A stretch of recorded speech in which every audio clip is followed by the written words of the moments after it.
ಭೀಮ್ ಧ್ವನಿ ನ್ಯೂಸ್ಗೆ ಸ್ವಾಗತ. ಸಿಸಿಬಿ ಮಾದಕ ದ್ರವ್ಯ ನಿಗ್ರಹ ದಳದ ಎಸಿಪಿ ಶ್ರೀ ಎಚ್.ಕೆ. ಮಹಾನಂದ ಅವರ ನೇತೃತ್ವದಲ್ಲಿ ಬಾಗಲೂರು ಠಾಣಾ ವ್ಯಾಪ್ತಿಯಲ್ಲಿ ನಡೆದ ಕಾರ್ಯಾಚರಣೆಯಲ್ಲಿ ಹೊರ ರಾಜ್ಯದ ಇಬ್ಬರು ಡ್ರಗ್ ಪೆಡ್ಲರ್ಗಳನ್ನು ವಶಕ್ಕೆ ಪಡೆಯಲಾಗಿದೆ.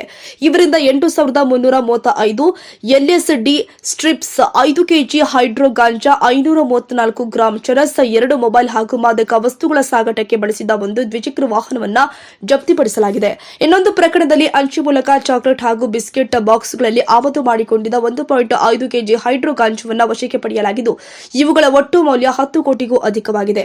ಈ ಕಾರ್ಯಾಚರಣೆಯಲ್ಲಿ ಪಿಐಗಳು ಆದ Shri Manjappa, CA Shri Rakshith, AK Shri VD Shivaraju ಹಾಗೂ ಸಿಬ್ಬಂದಿಯವರ ತಂಡ ಪಾಲ್ಗೊಂಡಿತ್ತು. ನಾರ್ಕೋಟಿಕ್ಸ್ ಕಂಟ್ರೋಲ್ ವಿಂಗ್ ಸಿಸಿಬಿ ಕಡೆಯಿಂದ ತುಂಬಾ ದೊಡ್ಡ ಜಾಲ ಮತ್ತು ಪತ್ತೆಯಾಗಿದೆ ಡ್ರಗ್ಸ್ ವಿಷಯದಲ್ಲಿ. ಇದರಲ್ಲಿ ಬಾಗಲೂರು ಪೊಲೀಸ್ ಸ್ಟೇಷನ್ ವ್ಯಾಪ್ತಿಯಲ್ಲಿ ಟೋಟಲ್ ಇಬ್ರು ಆರೋಪಿ ಮೂಲತಃ ಕೇರಳದ ರಾಜ್ಯದವರು. ಅಂದಾಜು 7 ಕೋಟಿ ವ್ಯಾಲ್ಯೂದು ಇದೆ.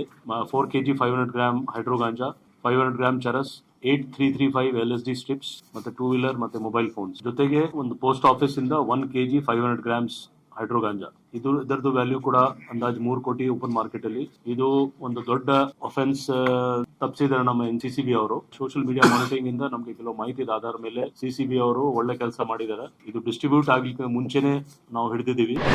ಈ ಕಾರ್ಯಾಚರಣೆಯಲ್ಲಿ ಪಿಐಗಳು ಆದ Shri Manjappa, CA Shri Rakshith, AK Shri VD Shivaraju ಹಾಗೂ ಸಿಬ್ಬಂದಿಯವರ ತಂಡ ಪಾಲ್ಗೊಂಡಿತ್ತು.